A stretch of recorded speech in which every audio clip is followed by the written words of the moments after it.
Flying is not possible from the ground. You need a high place to jump from. It is hard and it might feel scary, but it is the only way to rise. These words became my guide in life. My name is Mahsa, and I want to tell you my story. It is a story about pain, struggle, and hope. It is about how I learned to stand again when I thought my life was over. I was a law student.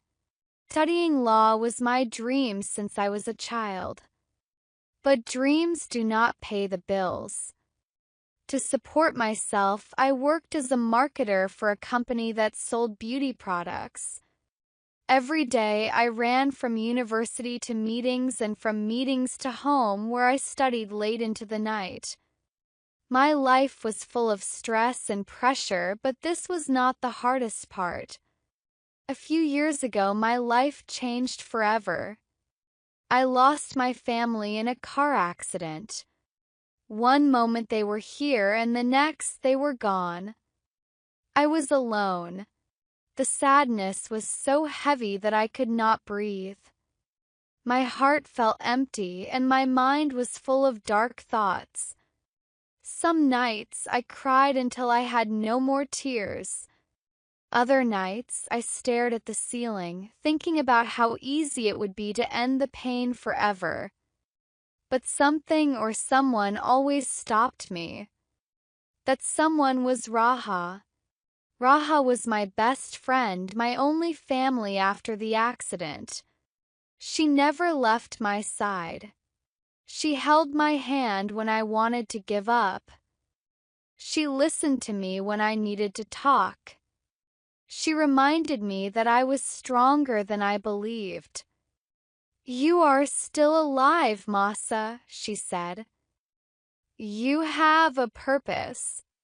You just need to find it." Raha's words gave me a little strength, but life was still hard. Without my family, I had no financial support. I had to work harder than ever. Company I worked for was demanding, and the money I earned was just enough to survive. I felt like I was trapped in a dark tunnel with no light at the end. But deep inside, I knew I needed to escape. I needed to leave everything behind and start over. I decided to move to another country, a place where I could build a new life. It was not an easy choice. I had no savings, no plan, and worst of all, I could barely speak English. How could I live in a new country if I couldn't understand the language? Raha encouraged me. "You can learn, Mahsa. Start small. Use the time you have. You're smart and you are capable." Her belief in me was like a small light in my dark tunnel. It was not enough to brighten the way, but it was enough to help me take one step forward. The decision to leave gave me a new goal, learning English. I started to study whenever I could. On the bus, during lunch breaks, even while brushing my teeth. First, it felt impossible. The words were strange, the grammar confusing, and my pronunciation terrible. But I kept going because I had no other choice. Now, as I stand at the beginning of my journey, I want to share everything I learned about fighting, surviving, and growing.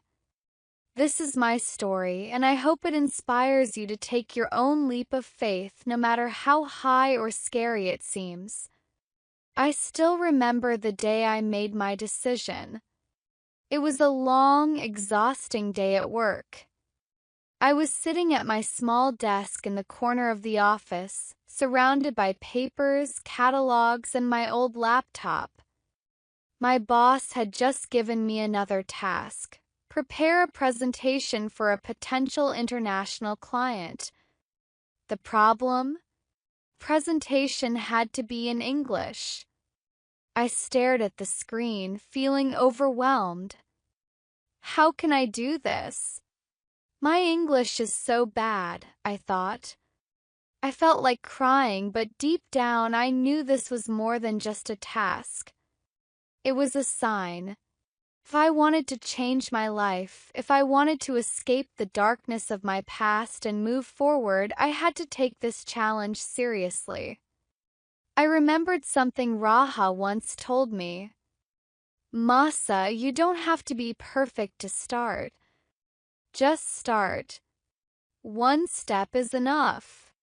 That night, I made a promise to myself. I would learn English no matter how hard it was. I didn't have much time, I didn't have a lot of money, but I had determination. My journey wasn't going to be easy. I knew that. But I also knew that every small step I took would bring me closer to the life I dreamed of. I didn't have the luxury of time. Between law classes and my job, my days were packed. But if I wanted to change my life, I had to find a way. Traditional methods like joining a class or hiring a tutor were out of my reach, too expensive and too time-consuming. One evening, after a long day, Raha came over with her usual energy. She placed a hot cup of tea in front of me and said, "Mahsa, let's make a plan. But it has to fit your life. We'll do this together." Together, we brainstormed ideas. I wanted something practical, something that wouldn't feel like a burden. That's when I started creating my own methods, ways that fit my chaotic life. Sticky notes everywhere. The first thing I did was cover my tiny apartment with sticky notes. Every object had a name written on it in English. Chair on the back of my dining chair. Mirror stuck to my bedroom mirror. Even my toothbrush had a note that said toothbrush. It was strange at first, but within days I realized I was thinking in English more often. When I grabbed my phone, I would say to myself, "Phone." When I picked up a pen, it wasn't just a pen, it was a pen. One day, Raha came over and laughed when she saw the note on my fridge. It said, "Fridge, my best friend," because I was always raiding it for snacks. Practicing in the dark. Another method was whispering sentences to myself at night, lying in the dark. I would close my eyes and imagine I was in another country, ordering coffee or introducing myself to a stranger. "Hello, my name is Mahsa. I am a student. Excuse me, where is the nearest train station?" It was awkward, but those moments in the dark were safe. No one could judge me. Felt like I was planting tiny seeds of confidence in my mind. One night, while practicing, I laughed at myself and said, "Mahsa, you're crazy."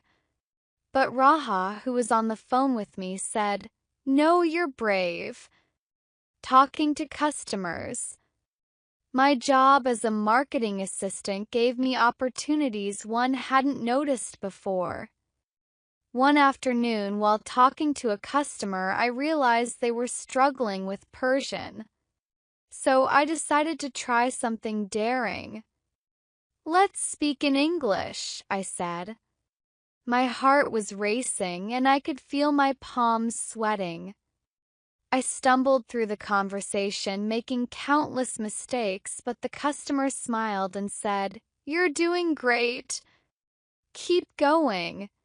That small encouragement gave me a spark of hope. A special playlist. Music became my teacher. I created a playlist of simple English songs like "Let It Be" by the Beatles and "Hello" by Adele. Every morning, while getting ready, I sang along. First, I didn't understand the lyrics, but I didn't care. The rhythm and words made me feel connected to the language. One day, while singing "Don't Stop Believin' in the shower," I slipped and fell. I sat there laughing and thought, Well, at least I know how to say I fell in English now. Raha's secret weapon. Raha had one last idea for me. She handed me a small notebook and said, "Write everything you feel, but write it in English."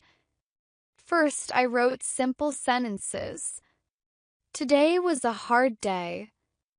I am tired, but I will not give up. As weeks passed, those sentences turned into paragraphs. I wrote about my dreams, my fears, and my memories of my family. Writing became my therapy. It was as if, with every English word I wrote, I was healing a part of myself. A turning point. One day I was on the bus reviewing the notes on my phone. A stranger sitting next to me noticed and asked in English, "Are you studying?" I hesitated for a moment, then replied, "Yes, I am learning English." My accent was heavy and my words were slow, but I said them. The stranger smiled and said, "Good job. Keep going." That moment stayed with me. It wasn't just about learning a language anymore, it was about proving to myself that I could rise above the pain, the loss, and the fear. Every new word I learned was a step closer to freedom. Now I was starting to see progress. But the real challenge was yet to come. A challenge that would test everything I had learned and everything I believed about myself. A few months into my learning journey, I started noticing changes.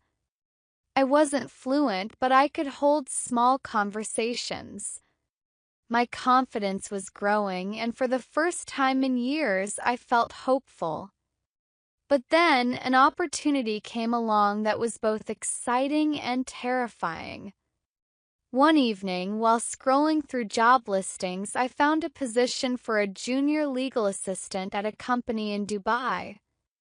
The requirements were clear: fluency in English and knowledge of international law. I hesitated. Can I do this?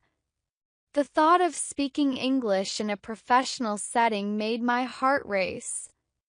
But deep down, I knew this could be my way out, a chance to start fresh in a new place. Raha, as always, was my biggest cheerleader. She said, "Mahsa, you've worked so hard. You deserve this. Apply and let's see what happens." The invitation. A week later, I received an email. It was from the company. They wanted to schedule a video interview. My hands were shaking as I read the message. A video interview. In English. I whispered to myself. That night I couldn't sleep. All kinds of thoughts filled my mind. What if they laugh at my accent? What if I forget what to say? What if they think I'm not good enough? But then Raha reminded me of something. She said, "Remember what you always say. Flying isn't easy, but it's worth the fear." Preparation. Over the next few days, I prepared like my life depended on it. Mock interviews. Raha pretended to be the interviewer. She asked me questions like, "Tell us about yourself," and I practiced answering them over and over again. Recording myself. I recorded my answers and listened to them. It was painful to hear my mistakes, but it helped me improve. Sticky notes. I wrote down key phrases like "I am passionate about law" and "I am eager to learn" and stuck them on my desk.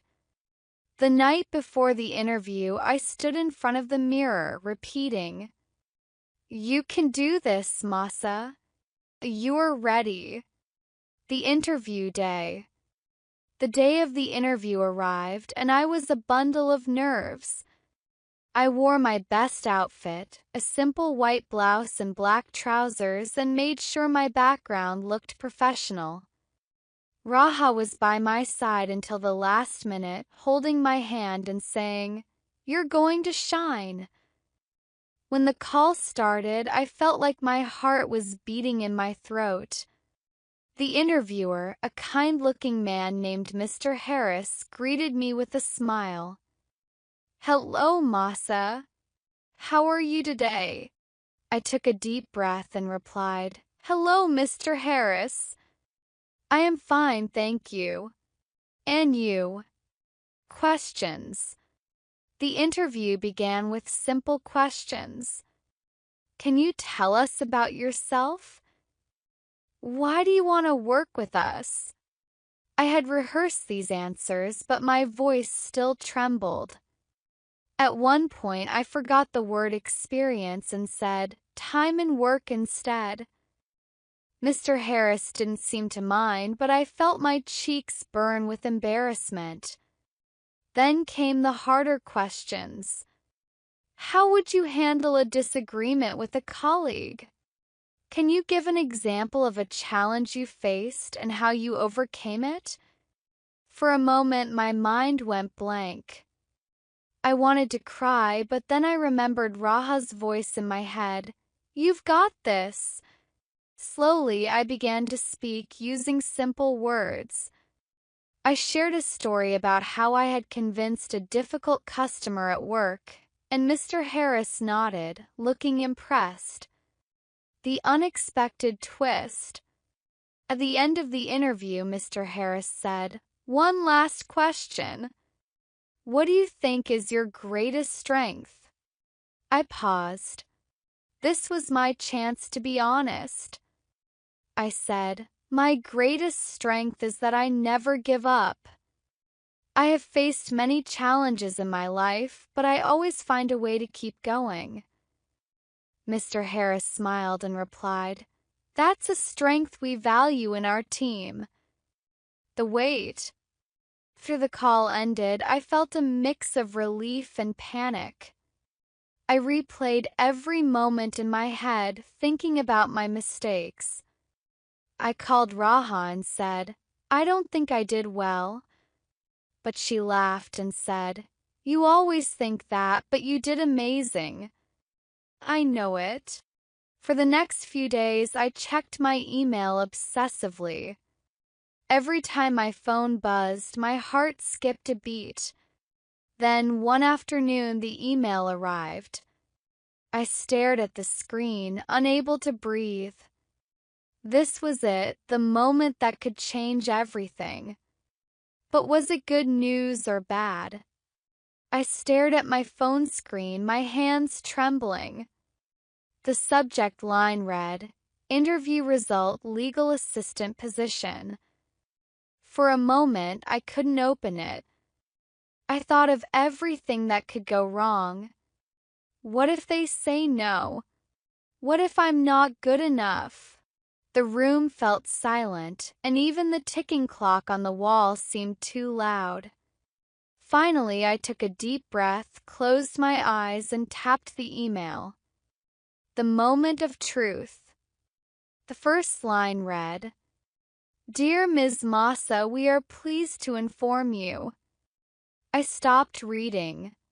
My heart skipped a beat. Pleased to inform you? Could this mean what I thought it did? I read the line again, this time out loud. "Dear Ms. Mahsa, we are pleased to inform you that you have been selected for the position of junior legal assistant at our Dubai office." I screamed. Literally screamed. Raha, who was in the next room, rushed in, thinking something terrible had happened. When I showed her the email, she hugged me tightly and said, "I told you! I knew you could do it." Preparing for the move. The next few weeks were a whirlwind of emotions.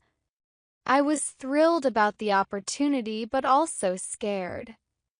I had never lived in another country before, and starting over felt daunting. Packing. I packed my few belongings, including my favorite notebook filled with English phrases and sticky notes. I also kept a picture of my family, a reminder of how far I had come.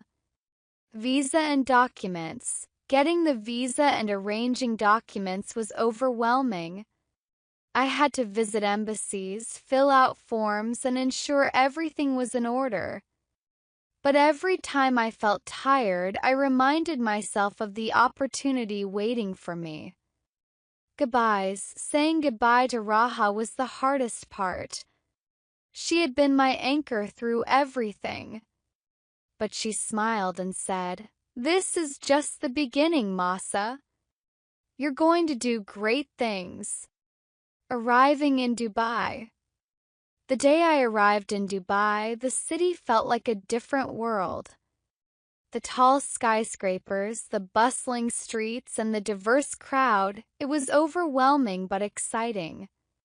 My first day at work was nerve-wracking.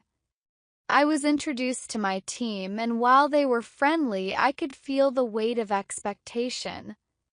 My English was still far from perfect, and I worried about making mistakes.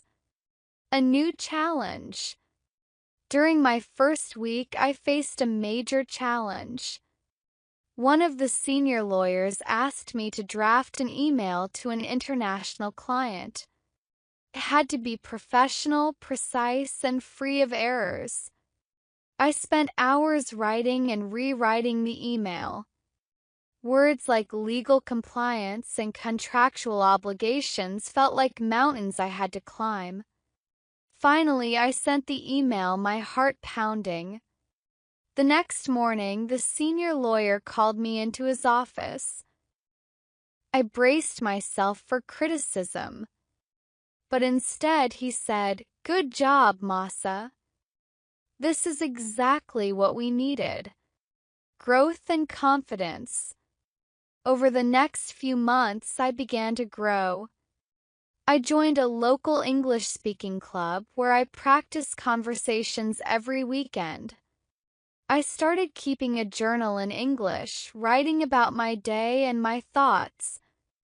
I made friends from different countries who helped me improve my language skills. Each day I felt more confident. I wasn't fluent, but I realized something important. Fluency isn't about perfection, it's about communication. Reflecting on the journey. One evening, as I walked along Dubai's marina, looking at the shimmering lights reflecting on the water, I thought about how far I had come. From a small apartment in my hometown to a thriving city with endless possibilities. The journey hadn't been easy, but it had been worth it. I took out my notebook and wrote a single sentence. Flying may be scary, but it's the only way to see the world from above. This wasn't the end of my story. In fact, it was just the beginning. I had dreams of becoming a legal advisor for international organizations, helping others like me who needed a second chance. And with every challenge, I knew I was getting closer. But for now, I was proud of one thing. I had learned to believe in myself. Challenge 1. Explaining a contract to an international client. One day, my manager came to me. He looked worried. He said, "Mahsa, the client from London will be here tomorrow. We need someone to explain the new contract terms to them. Can you do it?" I froze. My English was getting better, but explaining legal terms to a native speaker? That felt impossible. I wanted to say no, but something inside me said, "If you don't try, you will never know what you can do." Preparing for the presentation. Research and practice. That night, I searched for all the important contract words on the internet. Words like binding agreement, breach of contract, and liabilities were new to me. I practiced saying them out loud many times. Using keyword cards, I wrote key phrases on small cards like, "This contract ensures both parties agree to." If the terms are not followed, there will be a penalty. These cards helped me remember important points. Speaking in front of the mirror. To feel confident, I stood in front of the mirror and practiced my presentation. The day of the meeting. Client arrived the next morning. He was a kind man with a British accent, but I still felt nervous. My hands were shaking and my heart was beating fast. I started slowly. First, my words were simple. This contract is about the new partnership between our companies. Client smiled and said, "That sounds good.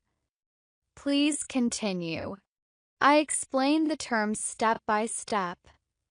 I used the cards when I forgot a word and I tried to stay calm. When I finished, the client said, "That was clear and professional.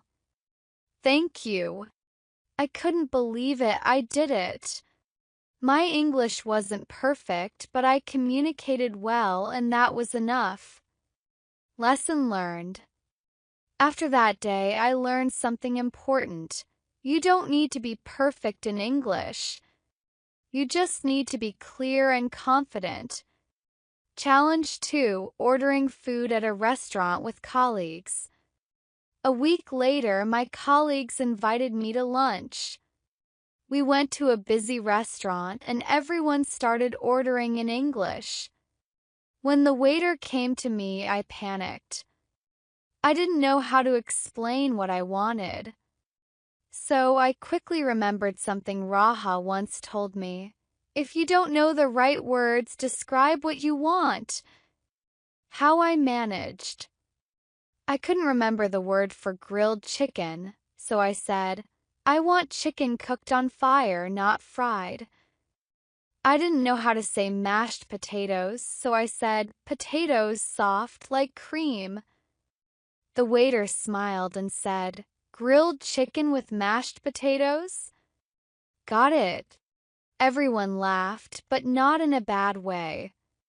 My colleagues were impressed that I found a way to communicate. Lesson learned. It's okay to make mistakes.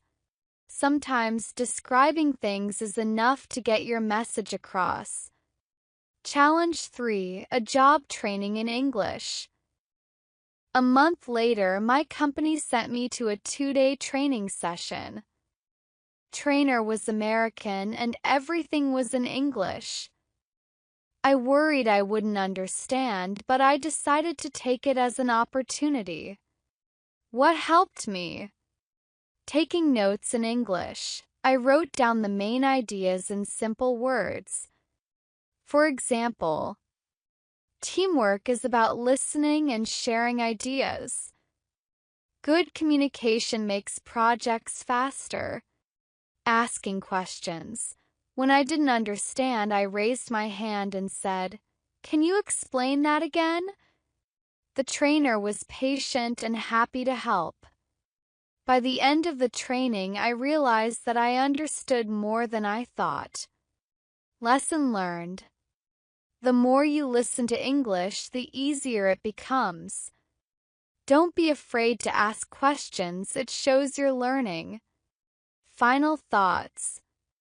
Each challenge I faced taught me something new about English and myself. I learned that English isn't just a language, it's a tool to open doors to new opportunities. And even though I still made mistakes, I felt proud of my progress. 'Cause every small step brought me closer to my dreams. The final challenge, the job interview. A month after my training in Dubai, I received an email that made my heart skip a beat. It was from an international law firm based in London. They were looking for a junior legal advisor, and I was shortlisted for an interview. The job offered a great salary, travel opportunities, and a chance to work with some of the best lawyers in the world. But there was one catch. The interview would be entirely in English. Preparation. I knew this interview could change my life. But the thought of speaking English in front of professionals terrified me. I didn't want to fail. I spent days preparing, practicing common questions. I researched questions like, why do you want this job and what are your strengths and weaknesses? Recording my voice. I recorded myself answering questions and listened to improve my pronunciation. Simulating the interview. Raha, my best friend, acted as the interviewer. She asked me difficult questions like, how do you handle stress? Can you describe a challenging case you worked on? Each time I stumbled, Raha encouraged me. You are better than you think, Mahsa. Just focus on expressing yourself clearly. The interview day. The day of the interview finally arrived. I wore my best suit and sat nervously in front of my laptop. The interview was virtual. I could see 3 interviewers on the screen, 2 men and 1 woman. The woman began. Good morning, Mahsa. Let's start with a simple question. Tell us about yourself. I took a deep breath and started. Good morning.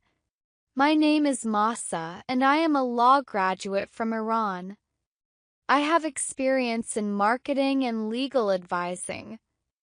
I moved to Dubai to improve my skills and pursue new opportunities. As I spoke, I felt my confidence grow. I remembered to speak slowly and clearly, just like I had practiced. The unexpected question.